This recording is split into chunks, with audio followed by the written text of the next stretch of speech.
নমস্কার শাস্ত্রীজি, আপনি কি আকাশ শাস্ত্রীজি বলছেন না? হ্যাঁ, বলুন। নমস্কার। হ্যাঁ, নমস্কার নমস্কার শাস্ত্রীজি। আচ্ছা শাস্ত্রীজি, আপনি ফ্রি আছেন? হ্যাঁ, বলুন। আচ্ছা শাস্ত্রীজি, আপনার ইউটিউব চ্যানেল থেকে আমি একটা ভিডিও দেখেছিলাম আর কি, তো ওই ভিডিওটা দেখেই আমি আপনাকে কল করছি আর কি। আপনি ওই আচ্ছা। ভিডিওটাতে দাবি করেছিলেন যে শ্রীকৃষ্ণকে নাকি পৌরাণিকরাই নাকি তাকে ঈশ্বর বানিয়ে দিয়েছে, বৈষ্ণবরাই নাকি ঈশ্বর বানিয়ে দিয়েছে। তো আপনি কি এই বিষয়টা নিয়ে আলোচনা করতে রাজি আছেন? অবশ্যই। কেন? আমি তো অবশ্যই আমার চ্যানেলে বলেই রেখে দিয়েছি যে কেউ আলোচনা করতে পারবে। কোনো হ্যাঁ সমস্যা হ্যাঁ নেই। হ্যাঁ কারো হ্যাঁ যদি কোনো দ্বিমত পোষণ করে, হুম হুম অবশ্যই আলোচনা ঠিক করা আছে যাবে। শাস্ত্রীজি, তাহলে আমরা এটা নিয়ে এই শ্রীকৃষ্ণের ঈশ্বরত্ব নিয়ে আমরা এটা নিয়ে আলোচনা করতে চাই।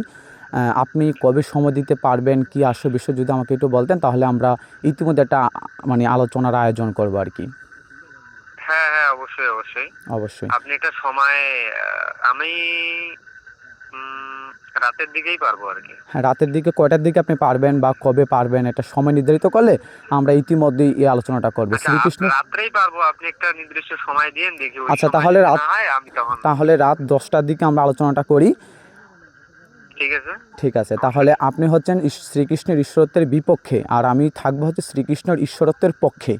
সেখানে অবশ্যই, হ্যাঁ। অবশ্যই সেখানে অবশ্যই মহাভারত, রামায়ণ, পুরাণ ইত্যাদি শাস্ত্র অবশ্যই গ্রহণযোগ্যতা হবে, তাই তো? আচ্ছা, সমস্যা আমি হচ্ছে বলি আগে। হুম হুম সেটা এখানে অনেক নয়েজ তো। এই নাম্বারে হোয়াটসঅ্যাপ আছে? এটা নাম্বার 101 না লাস্টে? হ্যাঁ, এটা 101। আচ্ছা, এই নাম্বারে হোয়াটসঅ্যাপ আছে। আপনি ডিটেলসে লিখে দিয়ে ওই যে কি নিয়ম কানুন থাকবে ওটা একটু কষ্ট করে লিখে দিলে ভালো হয়। আমি বলি কারণ নিয়মকানুনটা হচ্ছে কি, নিয়মকানুনটা হচ্ছে কি, দেখুন আমি কি বলি, নিয়মকানুনটা এখানে তেমন কিছু না, শুধু নিয়মকানুনটা এটাই থাকবে যে আমি শ্রীকৃষ্ণের ঈশ্বরত্বের পক্ষে আর আপনি শ্রীকৃষ্ণের ঈশ্বরত্বের বিপক্ষে। আপনি বলেছেন যে বৈষ্ণবরাই নাকি শ্রীকৃষ্ণকে ঈশ্বর বানিয়ে দিয়েছে, কিন্তু আমি হ্যাঁ, এটাকে হ্যাঁ। অমান্য করলাম। কেন অমান্য করলাম? কারণ যেখানে শাস্ত্রের সঙ্গে শ্রীকৃষ্ণকে ঈশ্বর বলেছে সেখানে বৈষ্ণব সম্প্রদায় বা আর্য সম্প্রদায় অথবা শৈব সম্প্রদায়, শাক্ত সম্প্রদায় বলে কোনো কথা হয় না। সে যাই হোক, আমি শ্রীকৃষ্ণ হ্যাঁ। ঈশ্বরত্বের পক্ষে, আপনি শ্রীকৃষ্ণ ঈশ্বরত্বের বিপক্ষে। আর এই আচ্ছা, এই আচ্ছা। বিষয়টা নিয়ে আমরা আলোচনা করব, খুব শীঘ্রই করব। আমি আপনাকে অবশ্যই তারিখটা দিয়ে দেবো, ঠিক আছে শাস্ত্রীজি? আচ্ছা, সমস্যা নেই। হুম হুম হুম ওপেন।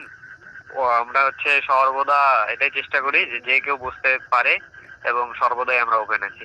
হ্যাঁ হ্যাঁ হ্যাঁ ঠিক আছে শাস্ত্রীজি, নমস্কার। আমি আপনাকে ইতিমধ্যেই আমি আপনাকে আবার মানে নক করছি হোয়াটসঅ্যাপে, ঠিক আছে? নমস্কার। ঠিক আছে, ঠিক আছে।